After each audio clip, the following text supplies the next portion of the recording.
Bueno, buenos días. Mi nombre es Germán David Castillo Suárez, soy residente de farmacología de primer año y vamos a revisar hoy un caso clínico sobre el síndrome neuroléptico maligno. Entonces, sin más preámbulo, pues vamos a comenzar.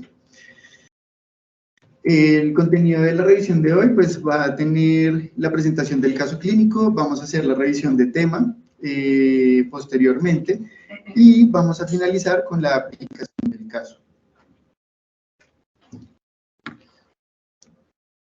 Listo. Entonces vamos a presentar el caso clínico el día de hoy. Entonces el paciente es el señor M, tiene 28 años de edad, tiene sexo masculino, ingresa procedente de Sesquilé el día 25 de octubre del 2023 a las 5 de la mañana. Su motivo de consulta fue tengo calambres. Su cuadro clínico inicia un día antes presentando dolor abdominal. Él venía presentando el dolor abdominal hacía dos días, hacía 3 días, no era muy claro en ese aspecto. Él consulta en un primer momento al hospital de Sesquilé, en donde le dan manejo sintomático con analgesia y un antiemético y posteriormente le dan egreso. Por recurrencia y persistencia del dolor, él decide consultar a la clínica C, en donde se le diagnostica apendicitis y se le realiza una apendicectomía por laparoscopia. Esta apendicectomía por laparoscopia pues no presenta ninguna complicación y el paciente es dado de alta posteriormente.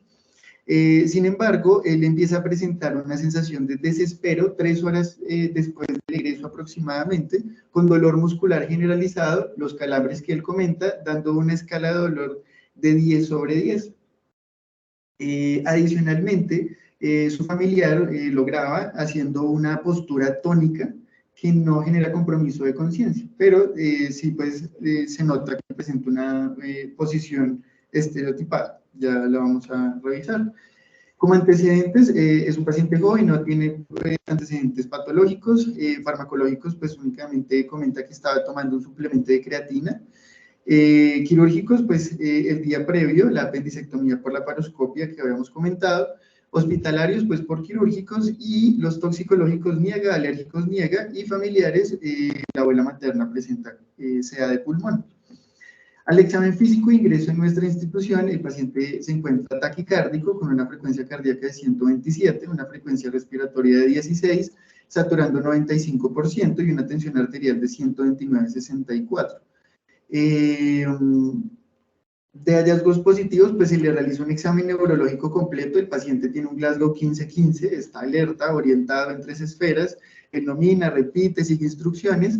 Al examen pupilar se encuentra que tiene pupilas de 3 milímetros, simétricas, reactivas a la luz, con lenguaje claro y coherente, simetría facial, sin alteración en la fuerza en ninguno de sus miembros, y adicionalmente se encuentran que los reflejos patelares, tanto por neurología y por urgencia, se encuentran patelares en 3/4, una ligera hiperreflexia. Un reflejo plantar conservado con flexión bilateral, un aumento de tono intermitente que no es persistente y pues se evalúa cuando él comenta que presenta el calambre, es evidente la presencia de la contracción muscular, no se evidencia en fasciculaciones en un primer momento y no presenta signos menillos. La respuesta plantar es flexora y no tiene signos de focalización.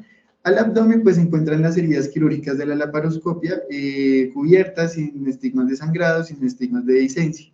Se encuentran que los ruidos y duraderos están presentes, adicionalmente los borborismos pues no están aumentados en intensidad ni frecuencia y el paciente no refiere dolor a la palpación abdominal. Los paraclínicos de ingreso, pues llama la atención una importante leucocitosis, ingresa con casi 20.000 leucocitos, con neutrófilos de 11.900, linfocitos de 1.000, hemoglobina de 15, hematocrito de 43 y plaquetas de 238.000. La PCR está elevada en 187, una función renal con una creatinina inicial de 1.15, sin trastornos electrolíticos, una CPK ya elevada en 977, tiempos de coagulación normales, una LDH de 400, también ya elevada, transaminasas en el límite superior, bilirrubinas normales, y se le toma un examen de toxicológicos negativo para barbitúricos y cannabinoides. Gases arteriales, pues nos muestra un pH de 7.36, sin trastorno de la oxigenación, sin hipercapnia, pero llama la atención un lactato en 7.3, que nos daría para una acidosis metabólica compensada.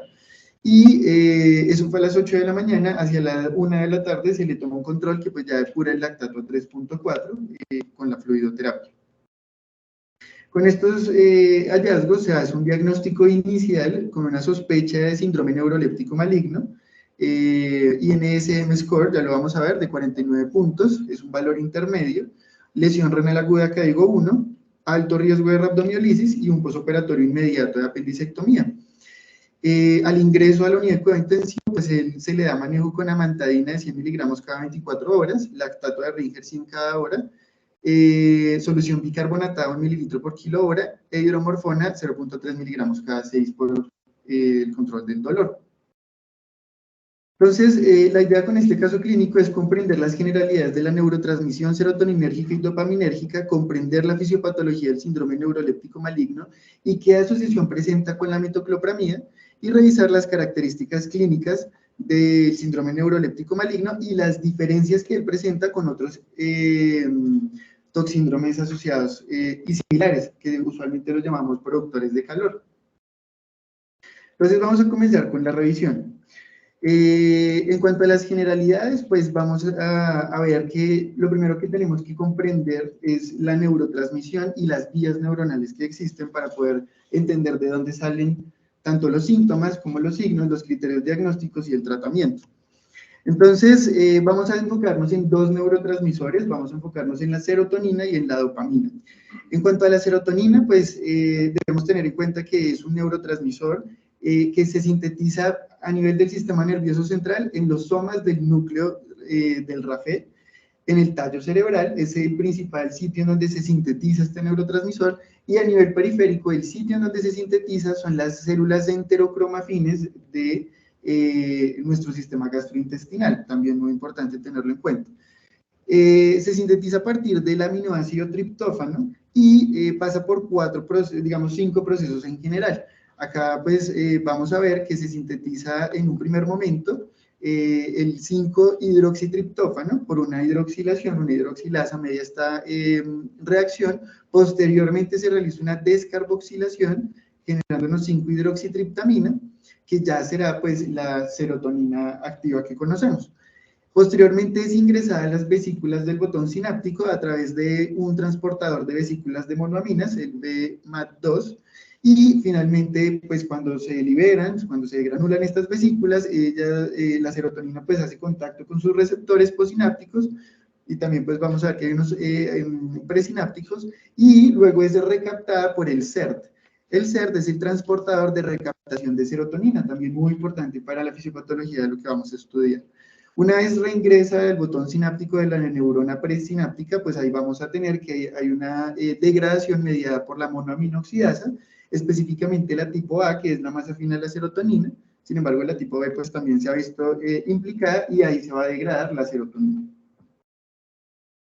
Vamos a mirar ahora las vías dopaminérgicas. Recordemos rápidamente, la dopamina pues ya la hemos revisado en otro momento, es una catecolamina que viene del aminoácido tirosina, ¿cierto? Que pasa a ser L-dopa, luego pasa a ser dopamina y sigue su biosíntesis hacia noradrenalina y adrenalina. Entonces, la dopamina pues es un neurotransmisor intermedio en la biosíntesis de otras catecolaminas y tiene función similar a la de las catecolaminas. Ahora, centrándonos en la dopamina, es muy importante tener en cuenta que existen 4 vías dopaminérgicas principales en el cerebro. Vamos a encontrar la vía mesolímbica, la vía mesocortical, la vía nigroestriada y la vía tuberoinfundibular. Vamos a encontrar que la vía mesolímbica y mesocortical es muy importante para entender cómo funcionan los antipsicóticos. Ya los vamos a estudiar, pero vamos a centrarnos un momento en la vía tuberoinfundibular. Allí, esta vía pues, va del mesencéfalo hacia la glándula pituitaria, y allí cuando yo secreto dopamina, es decir, cuando el receptor D2 de la dopamina se activa, yo voy a bloquear la liberación de prolactina, ¿listo? Cuando la dopamina está activa, la prolactina no se libera, porque a veces uno se confunde, ¿listo? Cuando yo bloqueo el receptor D2, voy a generar la liberación de prolactina. Luego tenemos en la vía nigroestriada, es una vía que está asociada con el movimiento, hace parte de toda la vía extrapiramidal.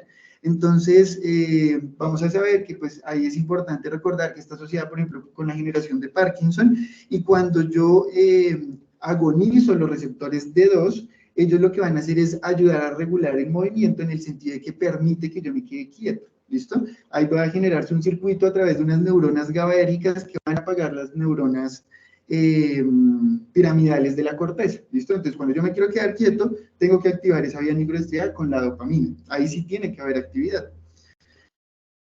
En cuanto a la serotonina, los circuitos serotoninérgicos son muchísimo más complejos, tanto que digamos que en algunos artículos de neurociencias nos comentan que la serotonina se implica en todo, pero no es responsable de nada, literal, así nos la explican. Y eso tiene sentido, porque la serotonina está implícita en casi todos los sistemas cerebrales. Entonces, no es, digamos, no es sencillo enfocarla por las vías, porque realmente se encuentran bastantes, sino más por los receptores. Vamos a encontrar que sus receptores se dividen en 14 tipos, pero vamos a quedarnos con 2 nada más, que son los más importantes a nivel del sistema nervioso central, luego vamos a ver los periféricos. En el central vamos a encontrar que el receptor tipo 1 es inhibitorio, ¿listo? Se parece mucho al mecanismo de acción de los opioides. Vamos a encontrar que esta inhibición es mediada por un receptor asociado a proteínas G, que lo que va a hacer es abrir canales de potasio y va a hiperpolarizar a las neuronas, ¿listo? Entonces, de esa forma es inhibitorio. Excitatorio lo hace a través de, nuevamente, un canal de proteínas G, pero ya nos va a abrir canales de sodio y de calcio. Y es importante recordar adicionalmente que las neuronas piramidales contienen receptores 5HT2, ¿listo? Es decir, que la serotonina activa esas neuronas, ¿listo? Importante también tener eso claro. Entonces, la serotonina nos activa a las neuronas piramidales, que son las que nos generan pues, los movimientos voluntarios. Vamos a mirar algunos fármacos que actúan en ambas vías a manera de repaso, ¿listo? Entonces, los antipsicóticos son medicamentos que se utilizan para el tratamiento de la psicosis. ¿Cómo vamos a entender la función de estos medicamentos? Porque hay 2 síntomas, ¿listo? Los síntomas positivos y los síntomas negativos. Los síntomas positivos los podemos, digamos, catalogar como alucinaciones, por cuestiones, digamos, de ser concretos, y síntomas negativos, por ejemplo, la apatía, vamos a tener alteraciones de la atención, ¿listo? Que usualmente nos comprometen la parte cognitiva del paciente.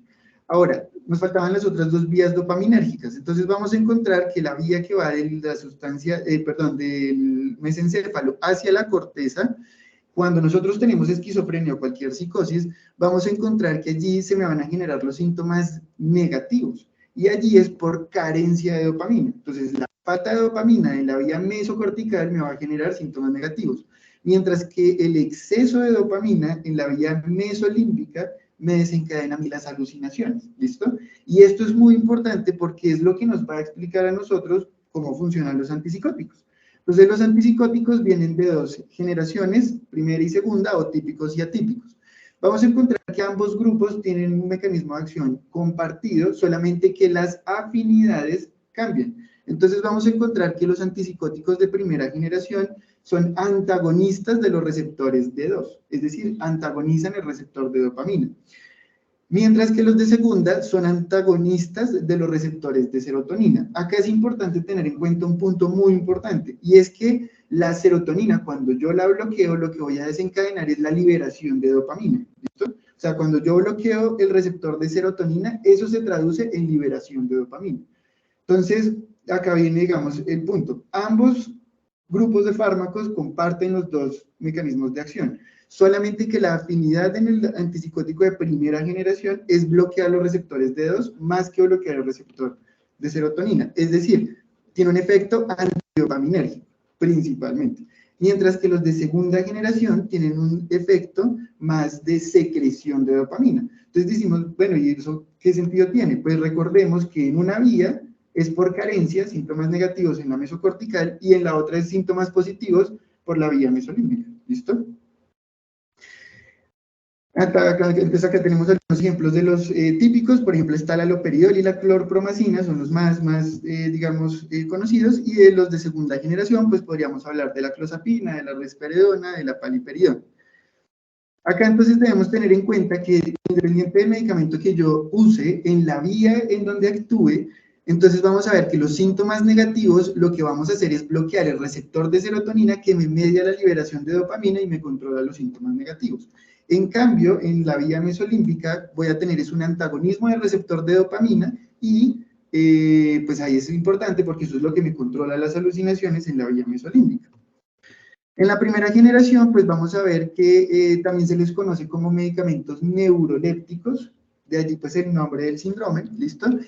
Y tiene un potencial muy significativo para causar efectos extrapiramidales. Entonces, acá, ¿por qué genera efectos extrapiramidales? Como habíamos dicho, altera la dopamina en la vía nigroestriada, que es básicamente simular un Parkinson. Entonces vamos a encontrar disquinesias Parkinson-like, así lo vamos a encontrar en la literatura. Y hay muchos otros tipos, vamos a tener clonías, vamos a tener temblores, disquinesias tardías, el signo del conejo, hay muchísimos síntomas asociados al bloqueo de la dopamina en la vía nigroestriada. Y los de primera generación son los que más lo generan porque son los que más afinidad tienen por el receptor de dopamina. Adicionalmente, vamos a tener hiperprolactinemia porque la vía tuberoinfundibular, cuando yo bloqueo la dopamina, libero prolactina, ¿listo? Entonces, ahí vamos a encontrar eso. Y adicionalmente, los de primera generación tienen un componente adicional, y es que no son específicos a los receptores de dopamina y serotonina. También se van a unir a receptores histamínicos, H1 centrales y muscarínicos, ¿listo? Entonces, vamos a encontrar que esto me media unos efectos adversos, principalmente la sedación y efectos anticolinérgicos. Y finalmente, la primera generación se me divide en dos grupos, los de alta potencia, en donde está el haloperidol, si ustedes se dan cuenta, el rango de dosis va de 1 miligramo a 10 miligramos, versus los de baja potencia, entonces vemos que ya la dosis va cerca de los 100 miligramos. Allí entonces vamos a encontrar la clorpromacina como principal exponente. Vamos a ver que los de alta potencia tienen baja actividad antihistamínica y baja actividad antimuscarínica, pero son los que entonces me van a tener mayor efecto extrapiramidal, porque son más selectivos por el receptor de 2. En cambio, los de baja potencia no me generan tanto extrapiramidalismo, pero sí son muy afines a los receptores H1 y muscarínicos. ¿Listo? En cuanto a la segunda generación, lo que se busca es disminuir un poco ese montón de efectos adversos que acabamos de ver. Entonces vamos a ver que hay un menor riesgo de extrapiramidalismo, vamos a tener menor disquilancia tardía, su efectividad es comparable a los medicamentos de primera generación, pero vamos a encontrar que ellos son más selectivos por los receptores de serotonina. Entonces ellos van a tender a controlar un poco más los síntomas negativos, mientras que los de primera generación me controlan mejor los síntomas positivos. De ahí que ustedes vean en urgencias que a algunos pacientes que están en un episodio psicótico heteroagresivo o autoagresivo les pongan haloperidol y lo sea por los efectos que acabamos de ver. Vamos a hablar también de los antidepresivos. Entonces, los antidepresivos en general, lo que vamos a hacer es bloquear la recaptación de serotonina o de noradrenalina a través de los recaptadores TSER o TNA. TNA para nora y TSER para la serotonina. Estos medicamentos, por ejemplo, hablando de los tricíclicos, ellos son poco selectivos y también tienen esos mismos efectos sedantes anti-H1, antimuscarínicos y adicionalmente anti-alfa-1. Entonces nos puede generar hipotensión, taquicardia sinusal, retención urinaria, ¿listo? Y la sedación. De ahí que, por ejemplo, los antidepresivos tricíclicos pues tengan una indicación en el insomnio. De ahí pues van partiendo los otros grupos, entonces los inhibidores selectivos de la recaptación de serotonina y noradrenalina, o los que solamente son de serotonina. Entonces lo que estamos haciendo es volviendo más estrecho a qué receptores estos medicamentos se unen. Y acá les traigo pues esta imagen, es simplemente para resumirles que todos los tricíclicos, los inhibidores selectivos de la recaptación de serotonina, los ISRSS, todos ellos lo que van a hacer es a la final inhibir la recaptación de serotonina. Entonces, una cosa es bloquear el receptor de serotonina y el de dopamina, y otra cosa completamente diferente es aumentar los niveles de serotonina, o sea, son cosas casi que opuestas, ¿listo? Y esto es muy importante entenderlo porque de ahí parten los diagnósticos diferenciales de los toxíndromes. Entonces acá, por ejemplo, los tricíclicos, digamos que la diferencia con los demás es que ellos se unen a los demás receptores, anti-H1, sedación, antimuscarínicos para los efectos anticolinérgicos, anti-alfa-1 para la hipotensión ortostática y los trastornos de la conducción cardíaca. Y terminamos con la metoclopramida. ¿Por qué hablamos de la metoclopramida específicamente? Porque a nuestro paciente la principal sospecha para darle el diagnóstico del síndrome neuroléptico maligno fue por la metoclopramida que recibió en el primer sitio de atención. Entonces, para entender cómo funciona, ya habíamos comentado esto, en nuestras criptas intestinales tenemos unas células, varios tipos de células, dentro de ellas están las enteroendocrinas, actualmente llamadas enterocromafines, que es el principal sitio de producción de serotonina fuera del sistema nervioso central, primero que debemos tener en cuenta. Y ellas pues van a estar muy asociadas a cómo funciona la peristalsis. Vamos a encontrar simplemente como manera de recuerdo, el plexo mientérico de Auerbach y el plexo submucoso de Meissner me genera a mí el sistema nervioso enteral, que es el que controla la secreción de las glándulas y adicionalmente la peristalsis, por el músculo liso pues, circular y longitudinal. Y este músculo pues va a actuar en función de unos neurotransmisores, que también esto es muy importante entenderlo. Entonces la dopamina directamente, aunque es controversial aún, se considera que inhibe la peristalsis como tal. Si yo agonizo los receptores dopaminérgicos intestinales, bloqueo la peristalsis. La noradrenalina hace exactamente lo mismo. Entonces ahí uno recuerda que el sistema simpático disminuye los movimientos intestinales. En cambio, la serotonina aumenta la peristalsis porque cuando ella se une a los receptores periféricos 5-HT3 y 4, va a aumentar la liberación de acetilcolina que agoniza el parasimpático y media el peristaltismo. ¿Listo?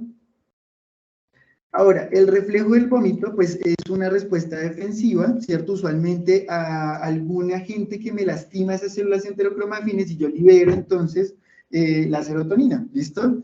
Esa serotonina me va a estimular a mí las fibras vagales y van a llegar allá al núcleo, se llama la zona gatillo, y es la que me va a generar a mí el vómito. Entonces, si nos damos cuenta, periféricamente la serotonina y la dopamina tienen que ver con este reflejo. Entonces acá tenemos el centro del vómito, más abajo en el bulbo raquídeo tenemos la zona gatillo, y vemos cómo las fibras vagales, a través de las células enterocromafines y la serotonina, me estimulan ese centro del vómito.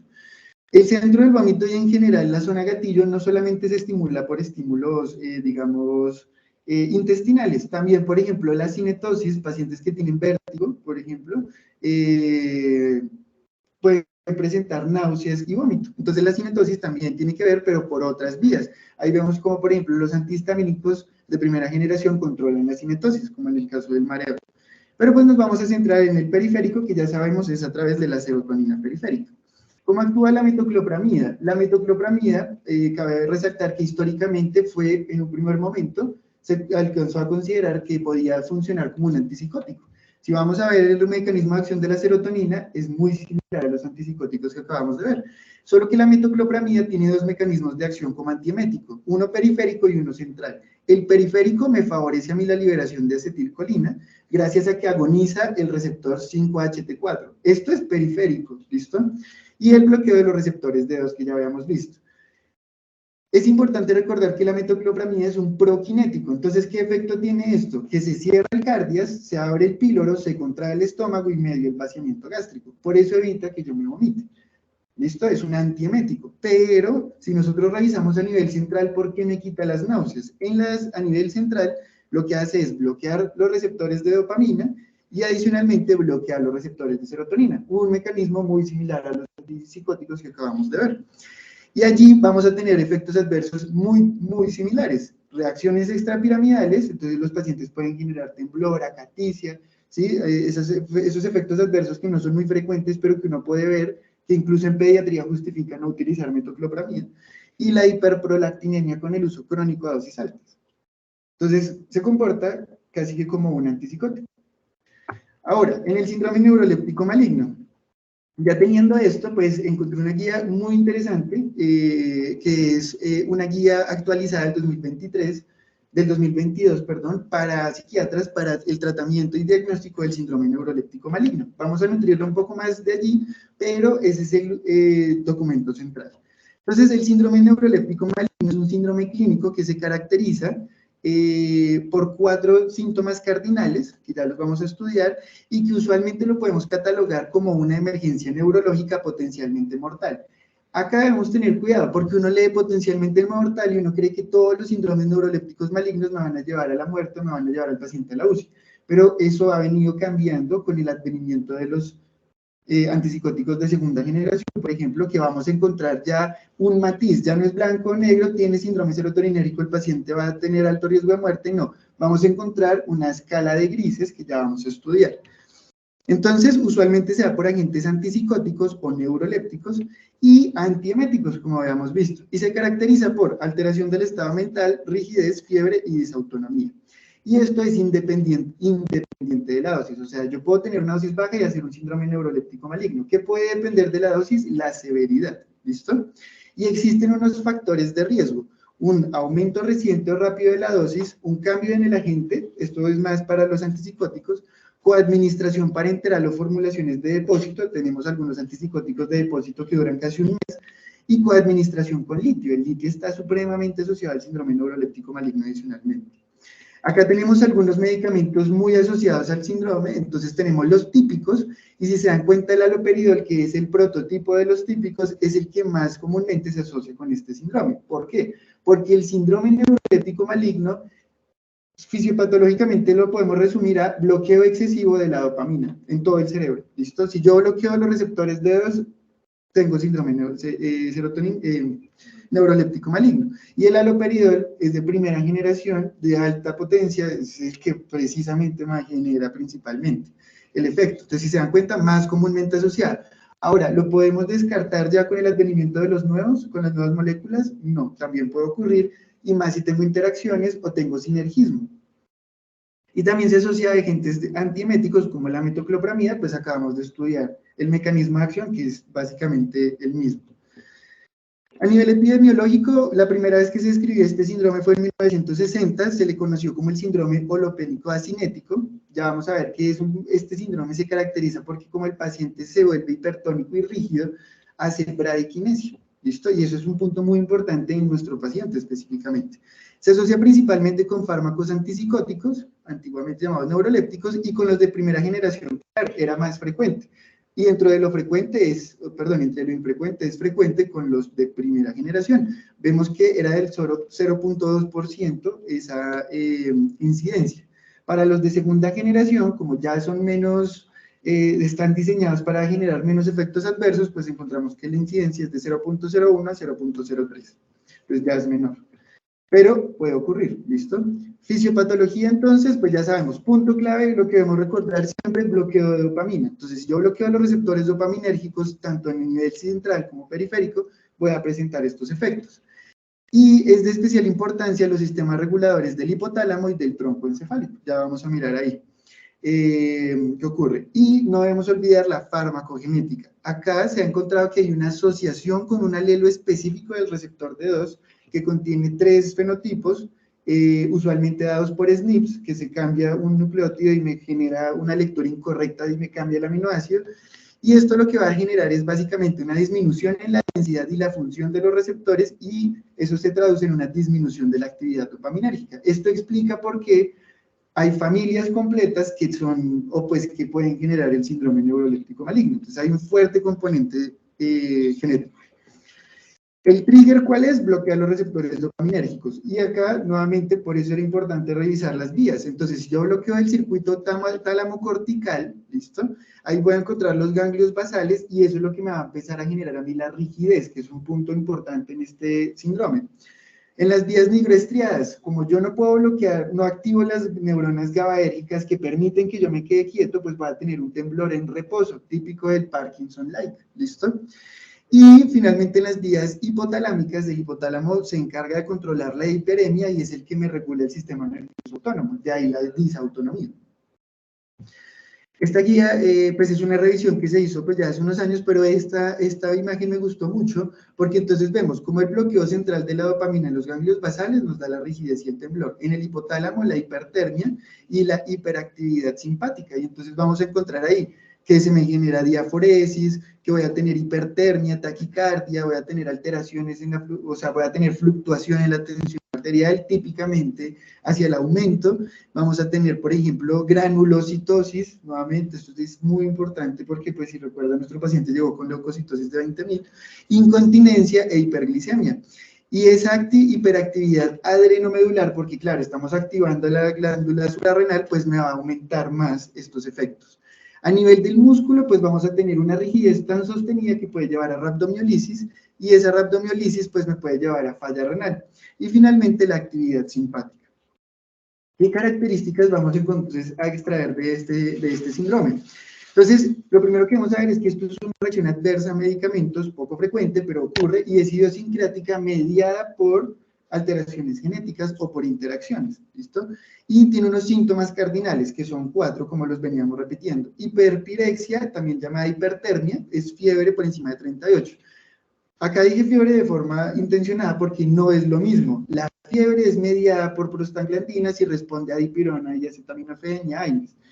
En estos casos el mecanismo es completamente diferente y no va a responder ni a dipirona ni a AINES. Vamos a ver que lo que hay que hacer con estos pacientes es medios físicos, casi que ponerles líquidos fríos, ponerles sábanas con hielo, meterlos en tinas con hielo, o sea, toca hacer medios físicos porque no nos responden antipiréticos. Rigidez muscular es lo que se considera posiblemente la causa de la hiperpirexia.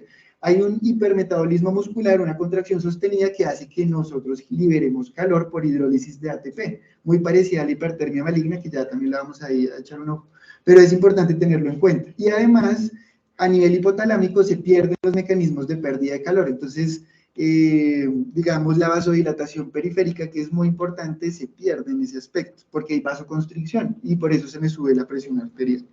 Cambios en el estado mental, pues ahí estaría desde el estupor o el coma, pero también podemos tener episodios fluctuantes o cambios en el comportamiento y una inestabilidad autonómica, aumento de la frecuencia respiratoria, cardíaca, hipertensión, palidez, incontinencia urinaria y la diaforesis profusa. Esos son los síntomas clásicos y volviendo a la guía, pues eso es lo que nos dice este cuadro en resumen, lo que les acabo de comentar. Solo que quiero hacer algunas precisiones. Para poder hablar del síndrome neuroléptico maligno debemos tener un aumento de más del 25% de la línea de base sobre la presión arterial. Hablamos del 25 en cambios sistólicos y de 20 en los cambios diastólicos, y el aumento de la frecuencia cardíaca debe ser por encima del 25 de la frecuencia de base. Esto pues es válido, por ejemplo, para pacientes con FA, y aumento del 50% en la frecuencia respiratoria. ¿Listo? Estos son como los puntos de corte válidos para los síntomas, para los signos vitales. A nivel de los laboratorios, acá es importante, es un síndrome que no tiene un examen que me confirme el diagnóstico. ¿Listo? Es un síndrome clínico. Entonces, no hay ningún examen que me corrobore el diagnóstico. ¿Yo para qué utilizo los exámenes paraclínicos? Para excluir otras causas y adicionalmente para medir severidad. ¿Listo? Y puedo detectar complicaciones de ese síndrome, pero nunca vamos a hacer diagnóstico. Una de las más estudiadas es el aumento de la creatinquinasa, que es una sustancia que se libera cuando el miocito se rompe. Esa liberación de creatinquinasa se le conoce como rhabdomiólisis. Usualmente el punto de corte son 4 veces el límite superior de la normalidad de nuestro laboratorio o una CPK por encima de 1000. El 70% de los pacientes que desarrollan fiebre mientras toman antipsicóticos pueden tener creatinquinasa, no pueden tener, o sea, se puede excluir el síndrome neuroléptico maligno, es decir, no es diagnóstico, no es que tenga una sensibilidad o una especificidad del 100%, simplemente cuando se presenta me habla de una posible complicación. Otros que son comunes pero inespecíficos, la leucocitosis, entre 10.000, que se han incluso descrito hasta 40.000, vimos que el efecto pues generaba granulocitosis, un aumento de la acetato deshidrogenasa, aumento de fosfatasa alcalina, las transaminasas se pueden aumentar, trastornos electrolíticos pueden ser por disminución de calcio, disminución de magnesio, hipo o hipernatremia, hipercalemia y acidosis metabólica. Nuestro paciente no tenía trastornos hidroelectrolíticos, pero sí llegó con una acidosis metabólica, no olvidemos el lactato enciático. Insuficiencia renal aguda asociada a la mioglobinuria y una concentración sérica de hierro, y este sí es bien importante, que va a estar por debajo de 11, que es el límite inferior, y tiene una sensibilidad del 92 al 100%. Entonces uno dirá, ¿pero por qué el hierro? Entonces si nos vamos a esta tablita, el hierro nos dice que la rhabdomiólisis me genera otras, y asociado a otras patologías hemolíticas, me pueden alterar el nivel de hierro en sangre. De allí que sea tan sensible para el diagnóstico del síndrome neuroléptico maligno y a la rhabdomiólisis. Los criterios diagnósticos, los más usados son los del DSM-5, ¿listo? Pero existen otros, los criterios de Levenson, que se dan en 1985, y los que usamos en nuestra historia clínica, que fue el Grupo de Consenso Internacional Multiespecialidad de Guerra en 2011. Puntos clave, ayudan a mejorar la concordancia diagnóstica, son fiables y tienen algo de validez, permite una investigación más sólida del paciente y hace un diagnóstico, pues permitiendo seguir clínicamente al paciente. Acá están los criterios del DSM-5 y acá nos damos cuenta que están básicamente lo mismo que hemos venido repitiendo: rigidez, hipertermia, diaforesis, exposición. Obviamente tiene que haber un agente causal que me desencadene este efecto. Esos son los síntomas mayores. Los menores son alteraciones autonómicas, que ya las comentamos, alteración del estado mental, síntomas motores y las alteraciones que vimos de los paraclínicos. Y tiene que haber pues un criterio de exclusión, y es que esto no se explique por otra patología. ¿Listo? ¿Cómo hacemos el diagnóstico? Pues cumplir los 4 mayores o al menos 2 de los criterios menores. Eso me permitiría a mí hacer sospecha, pero ya ahí empezamos a decir, bueno, y si cumple solo menores y no mayores, ¿qué es? Ya vamos a ver. Los criterios de Levinson, pues ya son un poco más sencillos, son más específicos: fiebre, rigidez y elevación de la CPK. Con esos 3 ya hablamos de un diagnóstico por criterios de Levinson. Y criterios menores estaría la taquicardia, alteración de la tensión arterial, alteración de la conciencia, diaforesis y leucocitosis. Con 2 mayores más 4 menores, pues también podemos hacer el diagnóstico. Si se dan cuenta, es básicamente lo mismo, pero con diferentes puntos de corte. Es como hay tanta, digamos, diferencia, viene un consenso internacional que utiliza un método que se llama el método de Delphi para hacer una validación, entonces, y normalizar internacionalmente cómo hacer el diagnóstico. Acá vemos cómo se hizo y cómo se validó.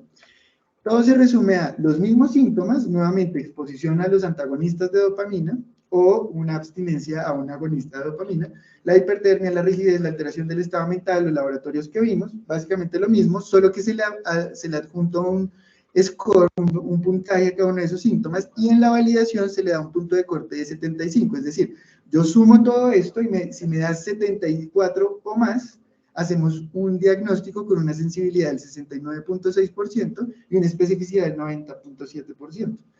¿Listo? Si está por debajo del 74, es poco probable, ¿listo? Que tenga un síndrome neuroléptico maligno completo, florido, severo, ¿listo?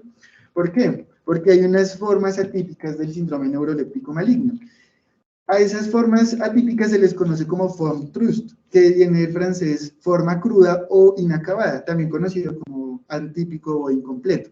Es una forma incompleta del síndrome neuroléptico maligno, y desde el punto de vista práctico para nosotros, 2 síntomas de los 4 están presentes. Sabemos que 4 síntomas cardinales, con 2 de ellos, y pues obviamente los criterios de los fármacos que se hayan administrado y que pues sea una sospecha clínica clara, pues podemos hacer un diagnóstico de una forma incompleta o un síndrome neuroléptico maligno atípico, ¿listo? Entonces sí existen unos matices, no es blanco y negro, sino que sí hay algo ahí en la mitad.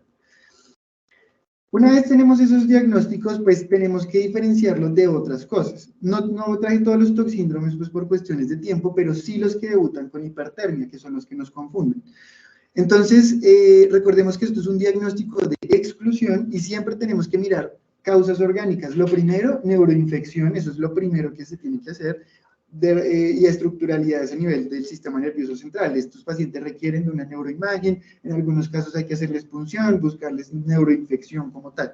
Una vez se descarte, pues ahí sí podemos empezar a mirar otras cosas, como por ejemplo los síndromes inducidos por sustancias o medicamentos, que muy juiciosamente acá, como lo vimos, se hizo.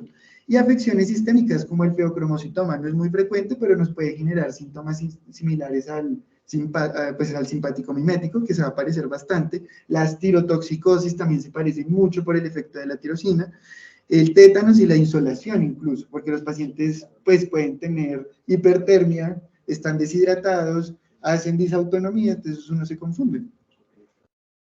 Entonces acá tenemos esos diagnósticos de exclusión, que pues eso ya los conocemos por clínica, pero nos vamos a ir entonces con los que son medicamentosos. El primero y el que es difícil es la serotonina, el síndrome serotoninérgico.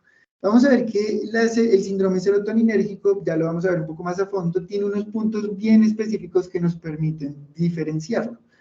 También vamos a tener un efecto que es la toxicidad por inhibidores de la MAO. Acá es por lo que como no puedo degradar ni dopamina, ¿cierto? Ni otras catecolaminas, esto pues me explica usualmente síndromes asociados a, por ejemplo, interacciones. Entonces tenemos riesgo de síndrome neuroléptico maligno porque le doy linezolid e hidromorfona. El linezolid me bloquea la MAO y la hidromorfona tiene efecto serotoninérgico. y me puede generar efecto antidopamina. Entonces ahí podemos encontrar una toxicidad por inhibidores de la MAO, toxicidad por litio y el síndrome anticolinérgico central. Para mirar en la parte de la serotonina, pues ya vimos las vías, ya vimos los receptores. Entonces acá lo que vamos a encontrar es que hay un efecto exagerado de la serotonina a nivel central y periférico, y nos va a dar una tríada clínica: cambios en el comportamiento, que puede debutar con alteración del estado de conciencia; cambios neuromusculares, entonces hay ya dos que se comparten; e hiperactividad autonómica. Es lo mismo, ¿cierto?, que acabamos de ver. ¿Qué causas? Pues usualmente son medicamentosos, no voy a ahondar mucho, pero puede ser aumento de los niveles de triptófano, pues se me aumentan los niveles de serotonina; inhibo la MAO, aumento de la liberación o inhibición de la recaptación de la serotonina; un antagonismo del receptor HT2A, que es el inhibidor, y una inhibición del recaptador. Los inhibidores de la recaptación de serotonina son los que me producen síndrome serotoninérgico. Y ya vimos que ahí pues encontramos a los antidepresivos. Los antipsicóticos asocian más al neuroléptico. ¿Y cuáles son los criterios diagnósticos del síndrome serotoninérgico? Los criterios de Hunter, que nos va a mostrar si tenemos entonces la sobredosificación, una interacción medicamentosa, y si el paciente presenta clonus. Acá la parte de la rigidez, entre comillas, o el componente muscular, es por clonus, ¿listo? Veamos el otro, tiene una amalgama gigante, desde parkinsonismo hasta movimientos estereotipados, podemos hacer acaticias, ¿listo? Acá es más hacia el clonus. Y vamos viendo que si nosotros tenemos un clonus ocular inducible, un tremor o una hiperreflexia, y si tenemos agitación, diaforesis, hipertonía e hipertermia, pues vamos a dar el diagnóstico del síndrome serotoninérgico. Hasta que diríamos, pues es básicamente lo mismo. Y más porque vamos a tener diferentes niveles, uno leve, moderado y severo, en donde por ejemplo tenemos rigidez, hipertermia por encima de 40 y convulsiones. Acá este paciente pues ya entró en un estado irreversible, pero si nos vamos más hacia atrás pues vamos a encontrar diarrea. Recuerdan que la serotonina era un medicamento que libera acetilcolina en el complejo de Auerbach, que genera peristalsis, y la peristalsis me lleva a tener diarrea y vómito. Este paciente no tenía diarrea y vómito, por ejemplo. ¿Y qué otras características? A nivel del síndrome serotoninérgico, síntomas gastrointestinales, hiperreflexia, que usualmente se asocia a clonus, con clonus ocular, y temblores. ¿Cuáles son las características del neuroléptico maligno? Es un síndrome bradiquinético. El paciente está rígido, podemos tener signo de rueda dentada, el signo de la vara de plomo o tubería de plomo, y usualmente el inicio es lento y suele tardar entre 9 a 14 días en remitir el síndrome neuroléptico maligno. En cambio, el síndrome serotoninérgico resuelve en menos de 24 horas. ¿Listo? Por eso nuestro paciente estaba bien complejo, porque a él le quitaron el medicamento y resolvió al otro día. Entonces ahí es donde empezamos a mirar. ¿Listo? Acá pues hay una tabla que pues nos resume lo que acabamos de hablar. Y finalmente tenemos hipertermia maligna, catatonia maligna y algunos síndromes de calor inducidos por antipsicóticos, que hacen parte de una amalgama de este tipo de presentaciones atípicas. Vamos a hablar rápidamente de la hipertermia maligna, porque en urgencias lo enfocaron como una hipertermia maligna. Nos vamos a basar en las guías de los anestesiólogos británicos, esa es del 2020 y la otra es del 2015. Vamos a ver entonces que es un desorden farmacogenético muy parecido a los que acabamos de ver. Acá lo que se me altera es el receptor de rianodina con una mutación en un gen que se llama el RYR1, y allí pues vamos a encontrar que es un trastorno netamente genético, es hereditario, dominante, autosómico.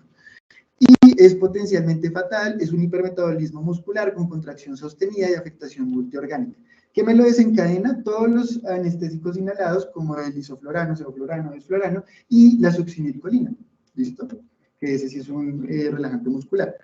Fisiopatológicamente, ¿qué ocurre? Cuando yo abro los canales de rianodina, pues eso lo que me permite es la salida de calcio del retículo sarcoplásmico, y ese calcio hace que el músculo se contraiga. Entonces, como tengo una mutación en el receptor de rianodina, ese canal queda abierto y no genera regulación de la salida de calcio. Y esta disregulación es desencadenada por el anestésico. Entonces ahí vamos a tener una contracción muscular sostenida con rhabdomiolisis e hipertermia. ¿Listo? Acá, ¿qué ocurre? Que lo primero que empieza a pasar es que apenas yo inicio la administración del sevoflurano en salas de anestesia, de forma casi que inmediata el paciente empieza a presentar hipercapnia, que es el signo más temprano de la hipertermia maligna. Si el paciente de hipertermia maligna hace hipertermia, muy probablemente fallece, porque ya es un signo tardío. Entonces, esto, digamos, es para mostrarles que eso se debió excluir desde un principio, porque el tiempo de vida medio del medicamento gaseoso es bajo, a pesar de que tenga alta afinidad a proteínas, y pues es mortal. Listo, acá si no le ponemos el dantroleno, ese paciente va a fallecer. Entonces, hipercapnia es el principal, taquicardia, la rigidez muscular, vamos a encontrar una acidosis respiratoria precisamente por la hipercapnia, con una rhabdomiolisis que me hace hiperpotasemia y mioglobinuria con falla renal. Esa parte sí se parece y por eso podríamos confundirnos, pero ya sabemos que eso ocurre casi que en salas de cirugía. Es un hipermetabolismo celular y pues ya sabemos que cuando se alcanza una temperatura de 41.5, porque acá sí los niveles de temperatura son los más altos, pues hacemos una disfunción multiorgánica por desnaturalización de las proteínas y un CID. Entonces, en esta tabla vemos las diferencias, que es lo que estábamos resumiendo ahorita de cada uno de esos síndromes, principalmente con los 3 que debutan con hipertermia, ¿listo? Importantísimo la latencia, no olvidarla, quiero hacer énfasis acá para el diagnóstico, pues para los que lo veamos, incluso pues como médicos generales podemos enfrentarnos y si no lo sospechamos, pues el problema es que si no se diagnostica tempranamente puede ser mortal, ¿listo? Entonces, por eso es importante ver bien cómo es ese diagnóstico. En cuanto a la latencia, miren que en la hipertermia maligna son 30 minutos, 24 horas con succinilcolina, no con anestésicos inhalados, ¿listo? Con anestésicos inhalados son 30 minutos, o sea, ese paciente la hace ahí en salas de cirugía.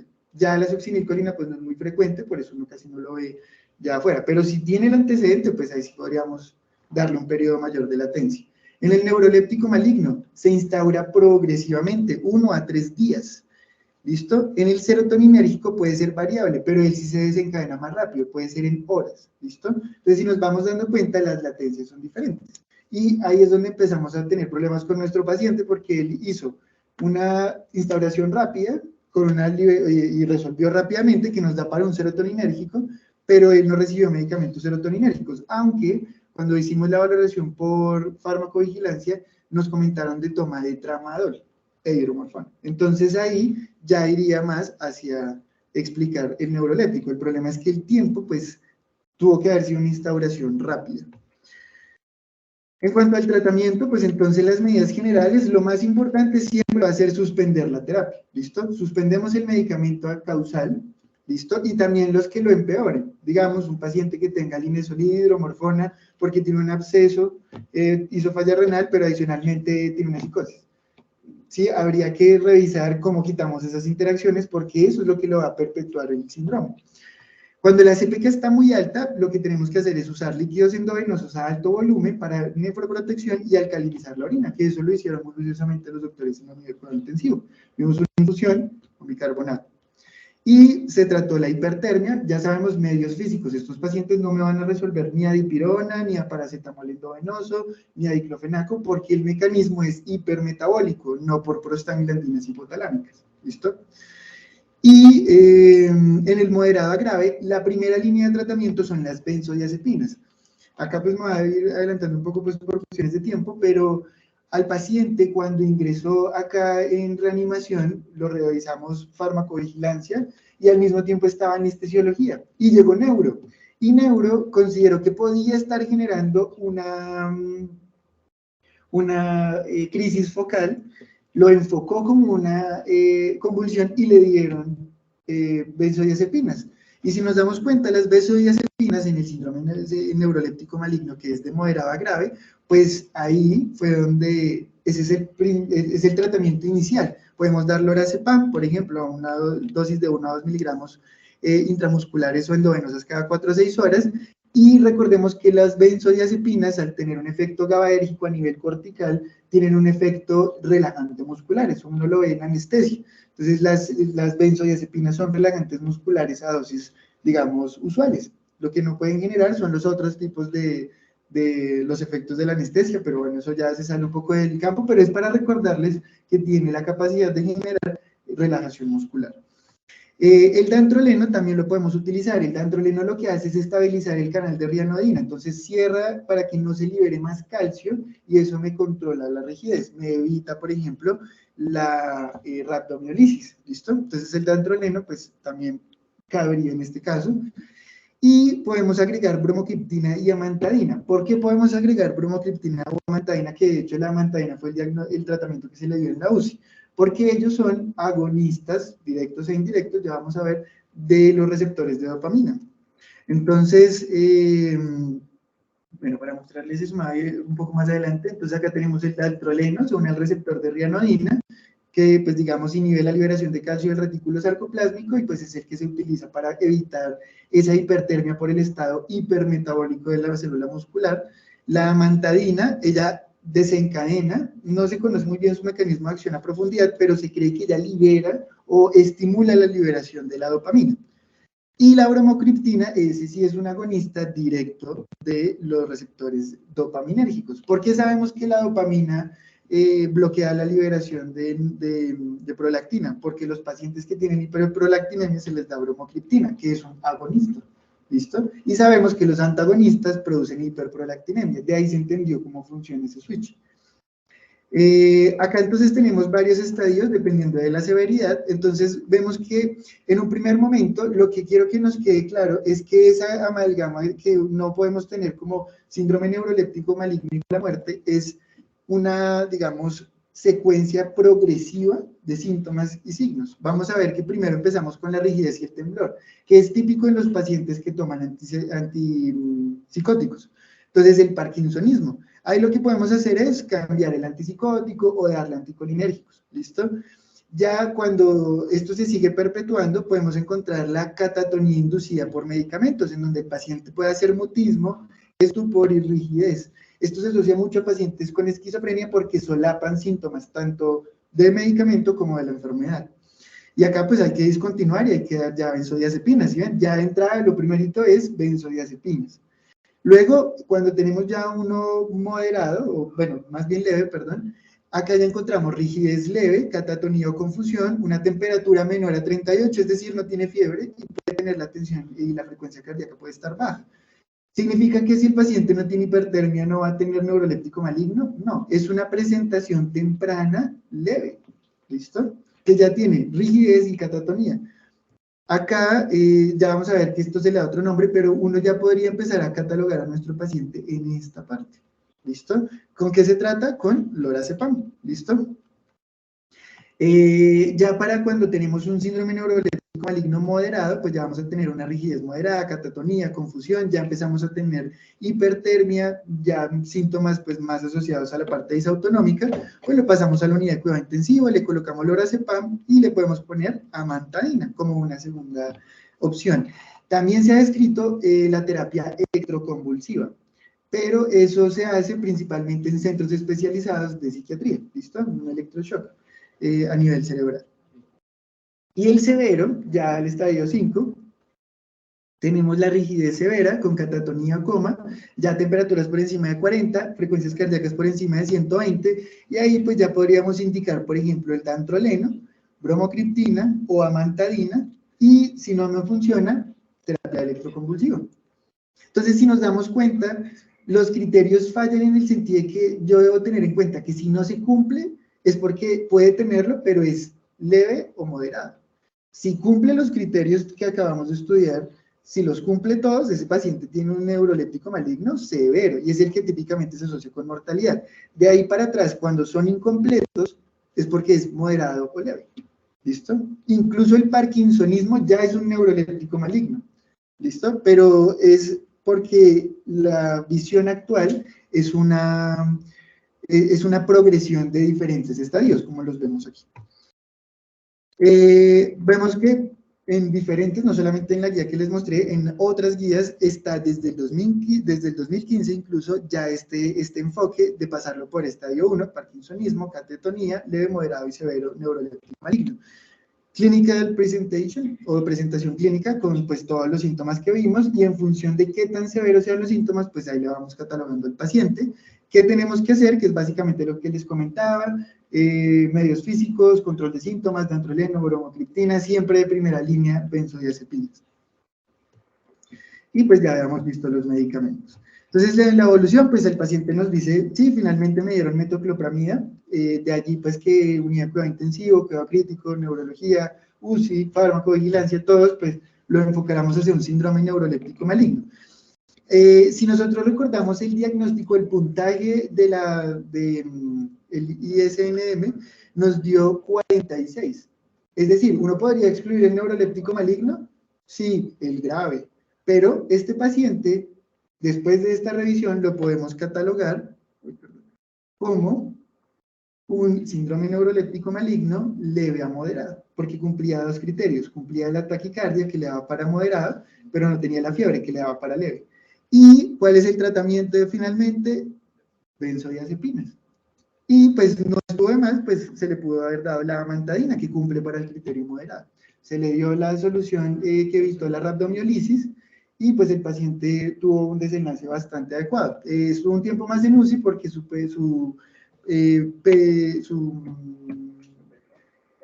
CPK se aumentó, vimos que estaba en 1720, que generó una rhabdomiolisis con una falla renal código 1, y adicionalmente la descripción quirúrgica nos mostró que tenía una apendicitis en fase gangrenosa con peritonitis localizada, y por prueba hicimos el seguimiento del tratamiento con ampicilina sulbactam. Eso sería todo.